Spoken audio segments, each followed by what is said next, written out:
Hello there, everybody. Isn't it a lovely evening tonight? And I'm so glad that you've joined me. I've got a wonderful story for you tonight that you're really going to enjoy. And it comes to us from Calgary in Alberta in Canada from Mike. So let's get started. You're really going to enjoy this story. It's called Ghost Hunting and Bigfoot.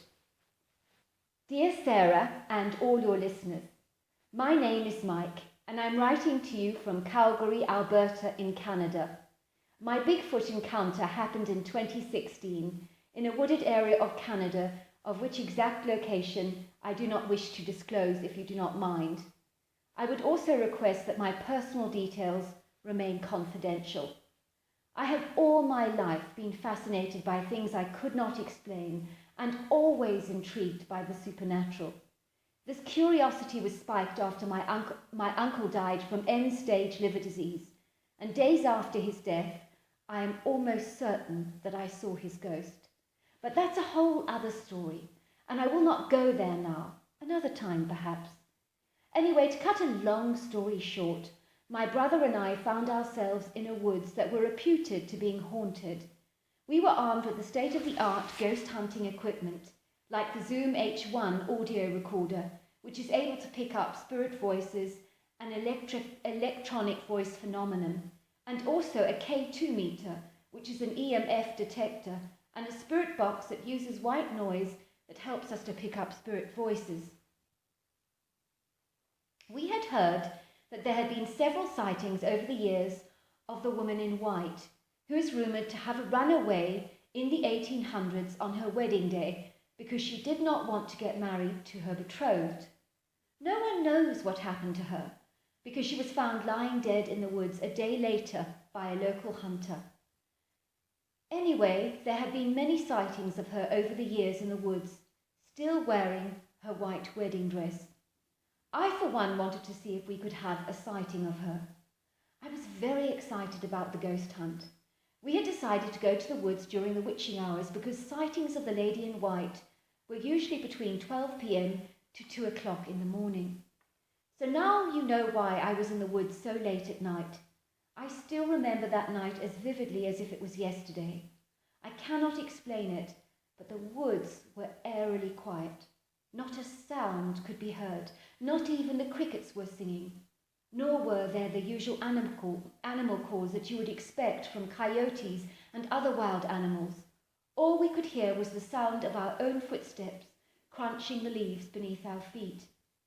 It's so creepy here, my brother complained. Oh, please, let's just get back home. Something's creeping me out here. I want to get out. I had to agree, but I wasn't going to admit how uncomfortable I felt. I feel as if someone's watching us, my brother whined. Oh, please, he begged. Let's just go back. Don't be a sissy, I said. Come on, and I beckoned. We ventured deeper into the woods. I do not like this one little bit, said my brother. We're being watched. I know we are. I can feel eyes on me everywhere. I had also felt the same airy feeling, but I was determined to pursue our mission of seeing the ghostly woman in white, and nothing was going to stop me. Are you here? I said, pushing the button of my audio recorder. We hear you didn't want to marry your fiancé. Tell us, what is your name? Suddenly we heard this loud, crashing, thunderous sound. The only way I can explain is that it sounded like a huge elephant rampaging through the brush towards us. We were terrified, glued to the spot in horror. What was that? My brother wailed in terror. Let's get out of here. I could not move because my legs felt so heavy beneath me and I was shaking violently with fear. Suddenly that heavy sound was repeated all over again, and this time it sounded almost like a train, rushing and crashing through the woods at rapid speed, making a hell of a noise. Hide, I cried. It's coming. Although what it was, I well and truly did not know. We ran to hide behind a huge trunk of a very old redwood tree, and we just stood still. I put my finger on my lips, signalling to my brother to keep as quiet as possible, and I switched off my torchlight quickly. Luckily, it was still a full moon, and we were able to see from the light of the moon. Then we saw the most formidable creature that we have ever seen in our entire lives. No, it wasn't a ghost, but it was more terrifying than any ghostly encounter. This creature was gargantuan in form, as he was about 10 feet tall, and he was monstrous in width and with a chest that was beyond enormous, about 5 feet across, I kid you not. His legs were thunderously large, like 2 massive tree trunks, and his arms were rippling with exaggerated muscle, as if he'd been injecting himself with a course of steroids. The only way I can say it is his muscular structure looked pumped out, as if he'd been working out. When I looked at his face, I was horrified, because he looked like a monster. But there was a humanoid aspect to him which was incredibly unnerving. I could see a kind of reddish eye shine that came from his eyes that at night was so menacing that you could be forgiven for believing you had seen the devil himself. I have never been so terrified in my whole life. I could just feel my adrenaline coursing through my veins. But adrenaline is supposed to give you that intense energy so that you're able to run from a predator. But not us. My brother and I were frozen with fear, and we literally were unable to move even a muscle. That's how palpable our fear was. The creature shook his mane of shaggy black hair in a way that a dog would shake his coat, but I could see how matted and horrible the hair was, even in the moonlight. I had barely even noticed how badly the creature stunk, but he did to high heaven, and it was truly revolting. I now felt concerned that if I could smell the creature, surely he could smell me, and he would be alerted to our presence.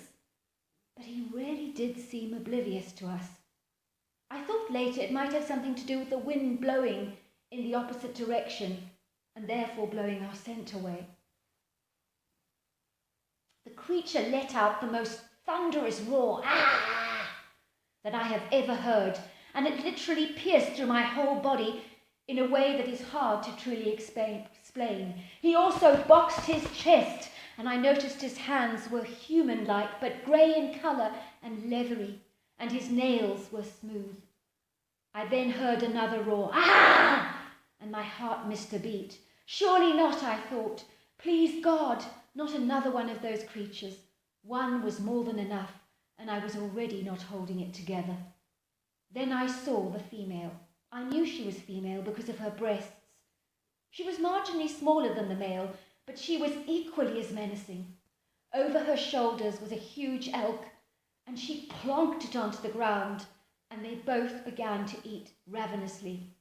The sound of them crunching the flesh and tearing it open with their bare hands, as if they were peeling an orange, was horrific to say the least.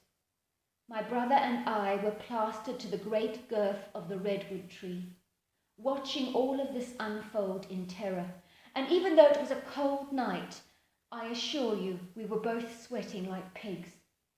The huge creature, whatever it was, went to the stump of an old redwood tree and he rubbed his back against it as if he was giving himself a good massage. He seemed to grunt with pleasure. Oh, oh, oh, oh, as he rubbed his back up and down while his legs were in a squatting position. Oh, oh, oh. Then he made another grunt, and then he straddled himself over the back of the female and started to mate her like a dog. They were both grunting, and my brother and I took this opportunity to run away because we thought they were well and truly distracted. As we did so, we suddenly heard a huge angry roar, and the sound of heavy, thunderous feet following us. We jumped into our car and accelerated down the road, and we could see behind us 2 dark forms following us. Luckily, we did get home safely. What on God's earth was that? Asked my brother. I told you that forest was creepy. I knew we were being watched. Not by those creatures, I said, because believe me, both those creatures would have killed us in a heartbeat if they had seen us even for a second. But What were they? Asked my brother. They were like giant apes with human faces and hands. I looked at my brother. We have just seen 2 Bigfoots, I told him. Bigfoot, he said. Are you for real? Is that a Bigfoot? It couldn't have been anything else. So they're real, said my brother. Who would have thought it? We never did see the ghost of the White Lady, but we did pick up an EVP when we were asking the White Lady questions, and it sounded like my dead uncle's voice could be heard, and it said, "Get out, not safe." So there you are. That's my Bigfoot account. I'm still ghost hunting these days, but I haven't had the courage to go back into those woods, and I doubt I ever will. Regards to you and all your listeners. Thank you so very much for such a wonderful story. Until next time, good night to all of you.